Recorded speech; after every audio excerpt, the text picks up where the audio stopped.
Welcome to the Weekly Well. Continuing our look at the book of 1 John, today I want to look at chapter 2, verses 9 through 11. A comparison of light and darkness. And the writer here talks about if one hates a Christian brother or sister, that they are walking in darkness. They're not walking in light. He makes the comparison of light with love, darkness with hatred or with something evil.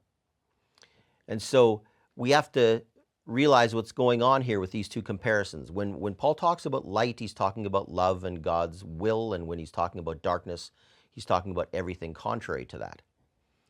If we hate a brother or sister, it's the proof that we're not living in the light of God's love, because we are expressing feelings of hatred towards someone else.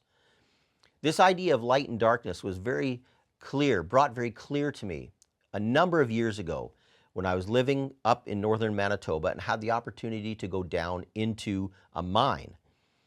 So we went down into this mine shaft, and we were actually quite deep into the ground, about 1.5 kilometers directly straight under the ground. While we were down there, the tour guide for us instructed us to turn off our headlamps. Absolutely remarkable how dark it was. He told us then, allow your eyes to adjust and then move your hand toward your face, stopping it when you can actually see your hand. There was absolutely no, you couldn't see it. There was no seeing of one's hand.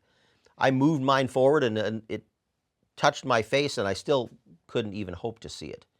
There was a total absence of light down there.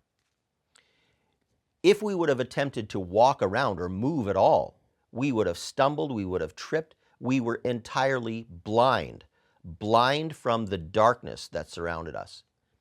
But when one headlamp was turned on, just one, it was amazing how much light it seemed to give. It illuminated everything. We could suddenly move, we could be safe, everything was clear again. Once we all turned them on, it was amazing. That's kind of what Paul is talking about here.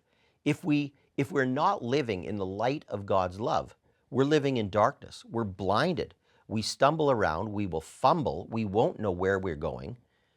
But when we live in the light of God's love, when we live in God's light, He brings clarity. He brings, He gets rid of the confusion in our life.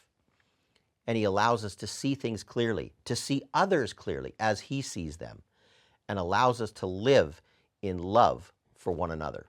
So, may that be an encouragement to you today to live in the light of God's love.